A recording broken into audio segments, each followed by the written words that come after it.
J'ai l'impression que les catholiques ont un peu trop écouté cet évangile. Comment est-ce possible?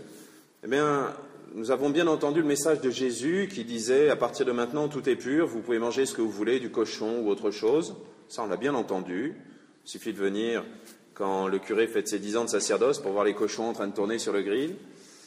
Nous avons bien entendu que nous devions dépasser cette loi que nos pères dans la foi, les Juifs, observent avec tellement de rigueur. Par contre, quand je dis qu'on a trop entendu cet évangile, c'est qu'on a tout laissé de côté et on s'est imaginé une espèce de religion à la carte.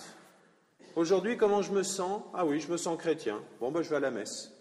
Aujourd'hui, comment je me sens? Je me sens pécheur, je vais me confesser. Résultat, on ne fait plus grand-chose. Un petit exemple assez marquant, le carême. C'est vrai, nous rions allègrement de ces autres religions dans lesquelles ils observent de manière extrêmement stricte un jeûne de telle heure à telle heure, et puis le reste du temps, ils mangent comme des... C'est vrai, mais de notre côté, est-ce qu'on est capable de jeûner de temps en temps? Est-ce qu'on est capable de faire un effort sérieux? Même chose, nous nous moquons d'autres religions où ils font tel et tel geste. Mais si nos genoux le permettent, est-ce que nous sommes capables encore de nous mettre à genoux devant le Saint-Sacrement? Je sais, c'est un geste extérieur, mais c'est un geste qui va aider à conformer notre foi. Permettez-moi d'ailleurs de témoigner auprès de vous d'une chose qui me blesse un peu comme prêtre, lorsque l'autel est tourné dans un autre sens et qu'au moment de la consécration ou de l'épiclèse, je vois tout le monde rester debout, fier comme Artaban, et je me demande si les gens qui sont présents dans l'église savent que c'est le bon Dieu qui arrive là sur l'autel. Une autre chose amusante, nous sommes allés en pèlerinage il y a quelque temps rue du Bac. Et c'était drôle parce qu'il y avait toute une rangée, alors ça se voit bien quand on est à l'autel, il y avait toute une rangée là, de paroissiens bien rangés comme il faut. Et au moment de la consécration, enfin même pas, à l'épiclèse, vous savez, au moment où le prêtre impose les mains, tout le monde se met à genoux. Et là, j'ai vu mes paroissiens se tourner à droite à gauche, l'air de dire « Oh là, qu'est-ce qui se passe ?»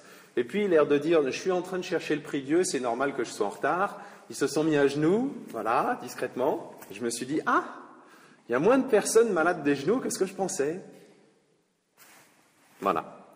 C'est un geste, mais finalement, lorsque nous sommes vraiment cohérents, les gestes vont avec les mots, les engagements vont avec la vie, et lorsque nous sommes chrétiens, nous le sommes totalement. Pourquoi est-ce que je vous dis ça?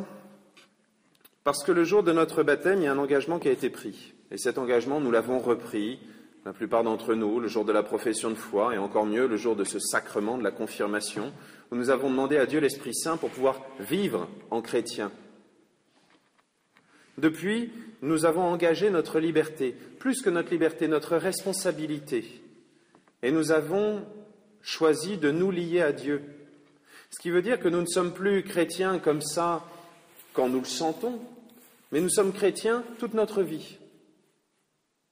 Et toute notre vie est dirigée et jugée à l'aune de cet engagement. Ça veut dire quoi? Ça veut dire que le bon Dieu sera beaucoup plus dur avec nous qui avons choisi d'être chrétiens et qui avons dit à Dieu, Seigneur, nous choisissons de suivre ces commandements, nous choisissons de te suivre toi. Dieu sera beaucoup plus dur avec nous qui l'avons choisi qu'avec ceux qui n'ont jamais entendu parler de lui et qui ne se sont jamais engagés à sa suite. Si quelqu'un n'a jamais été évangélisé, c'est normal qu'il n'aille pas à la messe le dimanche. Mais si nous qui sommes chrétiens, le matin, parce qu'on a envie de rester dans notre lit un petit peu plus longtemps, nous n'allons pas à la messe, eh bien nous sommes beaucoup plus à plaindre que ces autres non-chrétiens. Un psaume dit « L'abîme appelant l'abîme à la voix de tes cataractes ». Cela décrit bien notre responsabilité. Nous avons choisi d'être prêtres par le baptême, c'est-à-dire de porter le monde dans la prière. Et lorsque nous manquons à notre poste, eh bien, nous faisons comme l'abîme qui appelle. Je ne sais pas si vous avez déjà vu des chutes d'eau, les chutes du Niagara par exemple. C'est très impressionnant. Mais il n'y a pas une force qui vient pousser par au-dessus les gouttes d'eau vers le bas. Non. Cette force, elle attire en permanence vers le bas. Elle est une belle image d'ailleurs de ces tentations qui nous attirent, nous, et qui tendent à faire descendre le monde toujours plus bas, toujours plus loin de Dieu. Mais si les chutes du Niagara existent, c'est parce qu'il y a un trou en dessous et que l'eau peut tomber. Eh bien nous, lorsque nous manquons au poste, lorsque nous ne vivons pas en chrétien, eh bien nous créons ce vide et nous faisons tomber le monde avec nous. Je vous dis ça parce que le pape François nous a expliqué que nous sommes déjà dans cette troisième guerre mondiale qui a commencé, d'une manière différente de celle que nous avons connue, ou que certains ont connue. D'une manière différente parce qu'elle est diffuse et elle passe au milieu de chacun de nos cœurs. Et cette bataille, cette guerre, nous pouvons la gagner en commençant à vivre en chrétien ici-bas. Nous pouvons la gagner en arrêtant de créer ce vide dans lequel s'engouffre le mal. Nous pouvons la gagner en vivant véritablement ce que le Christ nous demande, c'est-à-dire pas simplement avoir des mains pures et une assiette propre pour manger, mais avoir plus que cela un cœur purifié. Et je vous rappelle que le sacrement qui correspond à ça, c'est la confession. Alors que Dieu nous aide à vivre véritablement en chrétien, c'est-à-dire avec des paroles, des actes, avec notre foi, avec toute notre vie. Et ce témoignage, non seulement sera un exemple pour le monde, mais il élèvera le monde entier autour de nous.